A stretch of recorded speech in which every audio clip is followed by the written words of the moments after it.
కాబట్టి దీన్ని జ్ఞాపకం ఉంచుకోండి.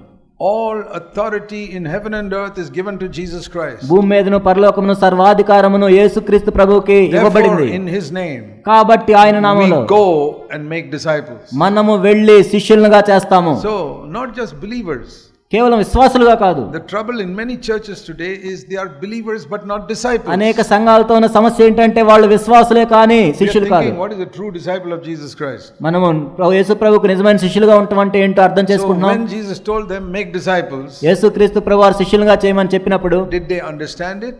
వారు దాన్ని అర్థం చేసుకున్నారా? Yes. అవును.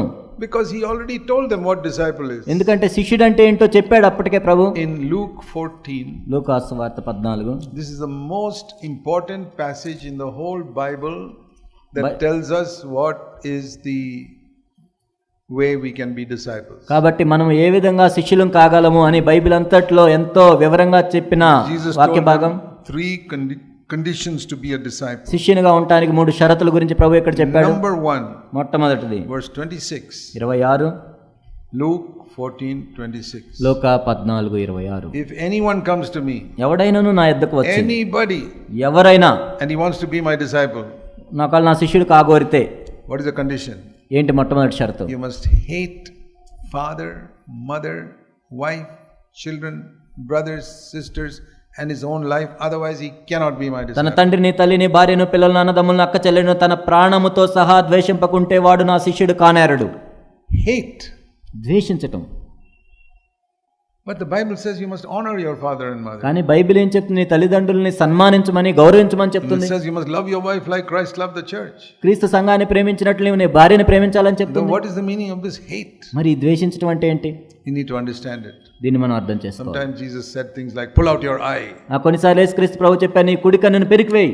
You have to understand it doesn't mean actually pull out the eye, that means be like a blind person. దాన్ని మనం అర్థం చేసుకోవాలి. పెరికివేయమని నిజంగా పెరికివేయమని కాదు, గుడ్డివాడిలాగా ఉండాలి. If you are tempted to sin with your hand, cut off your right hand. నీ చేత్తో నువ్వు పాపం చేయడానికి శోధించబడినట్లయితే నీ కుడి చేయి నరికివేయి. Jesus said that. ప్రభు చెప్పారు. That doesn't mean you take a knife and cut your hand. అంటే ఒక కత్తి తీసుకొని చేతిని నరికివేయాలని కాదు. The meaning is when you are tempted to sin with your hand, దాని అర్థం ఏంటంటే నీ చేత్తో పాపం చేయడానికి శోధించబడితే, talking about sexual sin, అది లైంగిక సంబంధమైన పాపం గురించి, tempted to sin with your hand, నీ చేత్తో పాపం చేయడానికి శోధించబడితే, imagine that your hands are cut off, you don't have any hands, నీ చేతులు లేవని ఊహించుకో. then you can't commit that sin. అప్పుడు ఆ పాపం నువ్వు చేయలేవు. Pull out the eye means imagine that you are blind. నీ కుడి కన్ను పెరికివేయమంటే నువ్వు గుడ్డివాడిగా ఊహించుకో. Cut out your hands means imagine now that you are a handless person. నీ చేతులు నరికివేయమంటే నీ చేతిలో లేనట్లుగా ఊహించుకో. That is the meaning. Be radical. తీవ్రంగా ఉండాలి.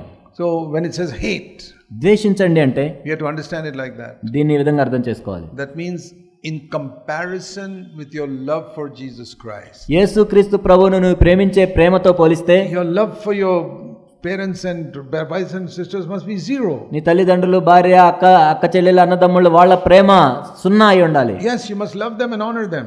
నువ్వు వారిని సన్మానించాలి, గౌరవించాలి, ప్రేమించాలి. If you don't look at Jesus, then you love them and honor them. If you don't look at the love of Christ, ఒకవేళ యేసుక్రీస్తు ప్రభువు యొక్క ప్రేమను మనం చూడనట్లయితే you love them and honor them. వారిని గౌరవించాలి, ప్రేమించాలి. The best way I can describe it is like this. కానీ శ్రేష్టమైన విధానంలో ఈ విధంగా చెప్పగలను. You know, at night the stars have light. రాత్రిపూట నక్షత్రాలు మనకి వెలుగుతూ కనపడతాయి. Small light. చిన్న వెలుగులాగా. That is light. It's not darkness, it's light. అది వెలుగే. So your love for your father, mother, brother, sister, wife, children must all be like those. కాబట్టి తల్లిదండ్రులు, అక్క చెల్లెళ్ళు, అన్నదమ్ముళ్ళు వీళ్ళందరికీ కూడా అలాంటి ప్రేమ. Love for my father, mother, wife, children all like stars. కాబట్టి నా తండ్రి మీద ప్రేమ, తల్లి మీద, అక్క చెల్లెల మీద, భార్య మీద నా ప్రేమ అంతా అలా ఉంటుంది. నక్షత్రాలు. Now the sun has come up. కానీ ఇప్పుడు సూర్యుడు వచ్చాడు. Where are the stars? ఏవి? నక్షత్రాలు ఏవి? They are there but you cannot see them. అవి ఉన్నాయి కానీ కనపడవు. Like that, your love for your father, mother, brothers, sisters all sort of disappear when you see the love of Jesus. కాబట్టి యేసు ప్రభు యొక్క ప్రేమను మనం చూసినప్పుడు వీళ్ళ మీద మనకున్న ప్రేమ ఆ విధంగా కనపడకుండా పోతుంది. It is not that the stars are destroyed. అంటే నక్షత్రాలు అక్కడ లేకుండా పోయాయని కాదు. They are there. అవి అక్కడే ఉన్నాయి. But you can't see them. కానీ వాటిని చూడలేం మనం. So it's not that you stop loving your father and mother and wife and children. అంటే నీ తల్లిదండ్రులు, అక్క చెల్లెలను, భార్యను ప్రేమించడం మానేయమని కాదు. Love is there.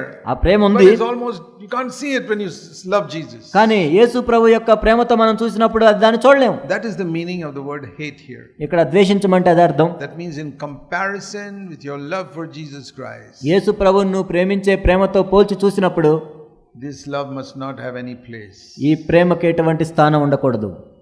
It is subdued under the love of Jesus Christ. యేసు ప్రభు యొక్క ప్రేమ కింద ఇది తగ్గిపోతుంది. The practical meaning of that is, దీనికి నిజ జీవితంలో చూడాలంటే, if the Lord Jesus tells you to do something, యేసుక్రీస్తు ప్రభు వారు పలానా పని చేయమని నీకు చెప్తే, and your dear loving father and mother say don't do it, నిన్ను బాగా ప్రేమించే నీ తల్లిదండ్రులు చేయొద్దని చెప్తే, you say, daddy, mummy, అమ్మా నాన్న, I love you very much, మిమ్మల్ని ఎంతగానో నేను ప్రేమిస్తున్నాను, but I cannot obey you. కానీ మీకు విధేయత చూపించలేని ఈ విషయంలో, somebody above you, Jesus has told me to do. ఎందుకంటే మీకంటే ఉన్నత అధికారం కలిగిన ప్రభు నాకు చెప్పాడు. That is the meaning of loving Christ more than a father and mother. తల్లిదండ్రుల కంటే క్రీస్తుని ప్రేమించటం అంటే అదే అర్థం. That is what many people are in this country need to learn. ఈ దేశంలో అనేక మంది దీన్ని నేర్చుకోవాలి. Sometimes they have to leave their father and mother's church. కొన్నిసార్లు వాళ్ళ తల్లిదండ్రులు వెళ్ళే సంఘాన్ని విడిచిపెట్టాల్సి వస్తుంది. Dead church, the parents are not born again. ఒక మృతమైన శాఖకు వెళ్తుంటారు వాళ్ళు, వాళ్ళ తల్లిదండ్రులకు రక్షణ ఉండదు. Or parents are in another religion and they not even believe in Jesus Christ. లేకపోతే వాళ్ళ తల్లిదండ్రులు వేరే మతానికి సంబంధించిన వాళ్ళు, వాళ్ళు యేసు ప్రభువుని నమ్మరు. Now you believed in Christ. ఇప్పుడు నువ్వు క్రీస్తుని నమ్ముకున్నావు. And you want to come to a really wholehearted Christian church. నీవు నిజమైన పూర్ణహృదయంతో ప్రేమించే క్రైస్తవ సంఘానికి రావాలనుకుంటావు. And your mother starts crying, oh, we brought you up so well and we cared for you, please don't leave us. మీ అమ్మ ఏడుస్తుంది, అయ్యో నేను ఇన్నాళ్ళు పెంచాము, అది చేసాం, ఇది చేసాం నీ కోసం. And the father doesn't cry, he says, we'll kick you out of the house, you won't get any of my money. తండ్రి ఏమి ఏడవాడు, నిన్ను బయటకు నెట్టేస్తాం, ఇంకెప్పటి నుంచి డబ్బులు ఇవ్వమంటాడు. So between the combination of these things, ఈ మధ్యలో some people yield. కొంతమంది వాళ్ళకి విధేయత చూపిస్తారు. Okay, mommy, I will not leave. అమ్మా సరే నేను వెళ్ళనులే అంటాడు. And they waste their life. వాళ్ళ జీవితాన్ని వ్యర్థం There చేస్తారు. are some who say, no, I've got to follow Jesus. లేదు నేను ప్రభుని వెంబడించాలని కొంతమంది చెప్తారు. And some of them are kicked out of the house also. కొంతమంది ఇంట్లో నుంచి బయటికి నెట్టివేయబడ్డారు. But what will happen? కానీ ఏం They జరుగుతుంది? stand for the Lord. వాళ్ళు ప్రభు కోసం నిలబడ్డప్పుడు One day those parents will also come to Christ. ఒకనొక రోజు ఆ తల్లిదండ్రులు కూడా క్రీస్తు దగ్గరికి వస్తారు. Because they stand for the Lord. ఎందుకంటే వీళ్ళు ప్రభువు కోసం నిలబడ్డారు. Sometimes people have to stand against their own wife. కొన్నిసార్లు సొంత భార్యకి విరోధంగా నిలబడాల్సి వస్తుంది. You know, there's a man in the Bible like that. బైబిల్లో ఒక వ్యక్తి ఉన్నాడు, whose wife told him to commit suicide. నువ్వు వెళ్ళి చనిపో అని భార్య చెప్పింది. You know who that was? ఎవరో తెలుసా? Somebody told his husband to commit suicide. వెళ్ళి ఆత్మహత్య చేసుకోమని చెప్పింది ఒక భార్య. That is Job. యోబు. You know, Job, he lost all his children. యోబు తన పిల్లలందరినీ కోల్పోయాడు. And then he worshipped God. దేవుడిని ఆరాధిస్తూ But ఉన్నాడు. the wife couldn't stand that. కానీ భార్య నిలబడలేకపోయింది. My 10 children, God killed it. 10 మంది పిల్లల్ని దేవుడు చంపేశాడు. All my property is gone. నా ఆస్తి అంతా పోయింది. And then on top of that, my husband has got something like leprosy. దానికి పైగా నా భర్తకి ఏమొచ్చిందంటే కుష్ఠవ్యాధి లాంటిది ఏదో వచ్చింది. We know it was something like leprosy because he had to sit outside the city. ఎందుకంటే ఆ కుష్ఠవ్యాధి లాంటిదని ఎందుకు చెప్తున్నావు అంటే ఆయన పట్టణం వెలుపల కూర్చోవాల్సి వచ్చింది. And she tells him, ఆమె ఏం చెప్తుందంటే Job ఆయనకి, chapter 2 verse 9. యోబు 2:9. What type of God is this you are worshipping? ఏంటి నువ్వు ఆరాధించే దేవుడు అసలు ఏం దేవుడు ఆయన? You are still holding fast verse 9 to your integrity? ఇంకా నీ యథార్థతను వదలక ఎందువా? Curse God దేవుని దూషించి and commit suicide. మరణము కమ్ము, ఆత్మహత్య చేసుకో. You know what Job said? యోబు ఏం చెప్పాడు He తెలుసా? was a bold man. ఎంతో ధైర్యవంతుడు యోబు. He was not like some husbands who are afraid of their wives. వాళ్ళ భార్యలకు కొంతమంది భర్తలు భయపడతారు, అలాంటివాడు కాదు యోబు. Wife shouts at them and they begin to tremble. భార్య కేకలేస్తుంది, మనోడు భయపడుతూ ఉంటాడు. Job said, you foolish woman, what are you speaking? యోబు, బుద్ధిహీనురాలు అయినట్లు మాట్లాడొద్దు, మూర్ఖురాలు మాట్లాడినట్టు మాట్లాడుతున్నావా? No, I'm not telling you to speak like that to your wife. నీ భార్యతో ఆ విధంగా మాట్లాడొద్దు. We are in the new covenant, so మన క్రొత్త నిబంధనలో ఉన్నాం. we can say it more gently. మనం ఇంకా కొంచెం సాత్వికంగా కూడా చెప్పొచ్చు. My darling, we should not speak like that. నువ్వు అలా మాత్రం చెప్పగాకమ్మా. Don't say you foolish woman. నువ్వు మూర్ఖురాలు అని నువ్వు అనొద్దు. He was Old Testament man. ఆయన పాత నిబంధనలో ఉన్నాడు.